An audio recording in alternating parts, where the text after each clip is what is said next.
Hello guys, welcome to my YouTube channel, Afri World. Please subscribe, don't forget to subscribe and hit the like button and ring the bells so in case I put a video you'll be notified that I've put a video. I received a comment about how marriages are done in my culture. That came from the previous video I did about Cholis coming to marry from our clan. Please, members, please, my family. In Uganda, there are so many tribes, and I cannot clarify to you which one and which one. But what I know, we have over 50 tribes in Uganda. The most commonly known is Baganda or Muganda, but those ones are in the central. We also have from the north, from the west, the Banyankoles, from the east. There are so many countries, so many clans, so many tribes in Uganda. And the person was very curious, asking me whether we are not marrying, like we are not related, or we don't do incest. My brother, today this video is strictly for those who don't know that incest in my culture is a very, very dangerous thing. It can even cost you your child's life, your wife's life. And let me now break it down to you. Please don't forget to subscribe, Afri World. In my clan, I'm from Pakwach. My clan is called Jonam. I have people who are related. I have relatives that I'm not supposed to marry. Kasha chiting bongo. Chiting bongo kendi. Chiting bongo. Ijom go. Shijom get washita. Ring shijom. So I have people that I'm not supposed even to extend near them, like I want to marry or to be in a relationship with. One, my clanmates, my clan, like Pasher. Anybody who is near Pasher, Japasher. That means anybody who is from Pasher, who a man or near Pasher, you're not supposed to marry there. Like me, there is no one I can marry in Pasher. That is my father's tribe, my father's clan. Secondly, many women here, we stand up and say that we are virtuous women. But if we want to know a virtuous woman, my mom's side. Anybody coming from my mom's lineage or my mom's clan, that is a no-go zone, no-go zone area. I cannot marry, I cannot date, I cannot be in a relationship with.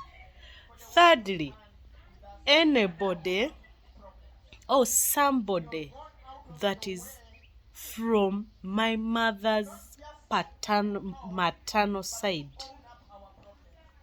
Okay, where my grandmother comes from, the one who gave birth to my mother. Remember, that is a third clan. I can never marry from there. Fourthly, where my dad's mother comes from. For instance, Nyapashe, that is where my dad comes from. The mother is a Muganda from Masaka. That is in central Uganda. I can never marry from that clan. Those are two places. The other side of my mom, where my mom comes from, and where her mother, my grandmother, comes from, I can never marry from there. So, leave that one aside. Remember, they are cousins, they are nephews, they are nieces. So, I can never marry in those four angles. In my culture, they say that is incest. And you don't believe what they do to you. I have a scenario where I had a friend I studied with. They went to the city. Our city is called Kampala. They met there. She was going to school The husband was already working. She was schooling from there, so they met. Yes. So she went to Kampala and they started dating. They started their relationship. The man, it is true for her, she knew where she comes from, but the man didn't know that. Okay, the man's mother told him, "You're from this clan," for example, but it so happens that he was not from that clan. So as time went by, for him, he knew that was from the other clan. The lady was from a different clan. So after giving birth to three kids, the uncle of the lady, of the wife, dies. Then he was like, my husband, I've lost my uncle, we need to go. In our culture, if you've lost a relative and you're married, the man has to come out with his people, and there are some things they're supposed to bring. So the woman traveled to the village. She came for the burial. The husband also followed, like the next day, on the day of the burial, he came. So when he came, remember, there are people who always know. And remember, his mother is already deceased. She died. So the sister to the mother, the aunt, was like, my son, you have come. You have followed your. Then words started coming out. This boy, it seems. Then when they were reading the, how should I call it, the biography of the person who died, he was inclusive. He was like, am I listening very well? His name was inclusive amongst the children of that man who died. Remember, he followed the wife for the uncle's burial. It so happens that the person who died had written, I think, his will, the number of children he has from the with their women. He got outside the marriage. What then? The man was like, maybe my name didn't bother. Then the sister to the mom said, "Did you hear what they said?" Then he was like, "I heard, but I'm not very sure. Maybe it's another person." So the sister to the mom came and confronted that family and asked them. Then they said, "Yeah, this thing was written by the deceased. If he's the one, and this is the mother's name, then we need to go and do DNA to confirm."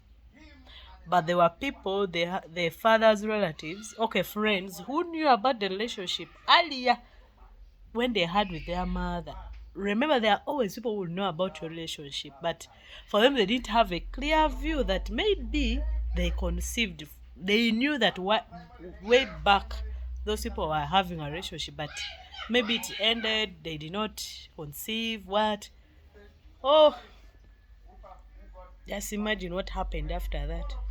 After the DNA, it was truly he was the deceased son. Now their chaos came. The lady said, "Me, I'm not leaving my husband." The man said, "Me, I'm not leaving my wife. It is not our mistake. It is not my mistake. It is now I don't know whose mistake it was, but I think even his mother was not very sure. Women. I think she was not very sure. She died even without maybe telling the son the truth. Maybe she was not very sure whether she had conceived with this man or with that man he claimed was the father. People told them, elders gathered and told them, "You people, we have to separate you. You have to do the rituals. If not, we are seeing doom." But I was also wondering, why did those things happen before? Then they started. The man stood and said, "No, me, I'm not leaving my wife. I'm not leaving my husband." That is what they were saying. And now, in real sense, they were brothers. Because the wife is supposed to be the sister. same father, not same father, but their fathers are brothers, same mother, same grandfather, same grandmother. You people, as time went by, the firstborn from nowhere got sick and died. The secondborn also started suffering the same illness. They take them to the hospital, nothing, and they check, there's nothing. The kid was about to die, then they were like, what? We need to go now and sort these things. They went, they did the rituals, they separated them. I hear the kids are still there, but up to now I'm still asking myself, why didn't the kids die before? Before, like, it was discovered that they were brothers and sisters. So guys, to cut the story short, maybe we shall continue later, but to summarize, in my culture, incest is real and it's an abomination. So we are encouraged to marry from a different clan. You cannot marry from your clan. You cannot marry from your mother's clan. You cannot marry from your mother's maternal clan and from your father's maternal clan. And this helps us to avoid those kind of scenarios. But I also research scientifically, it is not good to marry your relatives on grounds that there are some diseases, for example, sickle cell. So sickle cell, it moves in traits. I'm not a scientist, I'm an accountant. So it moves in traits. So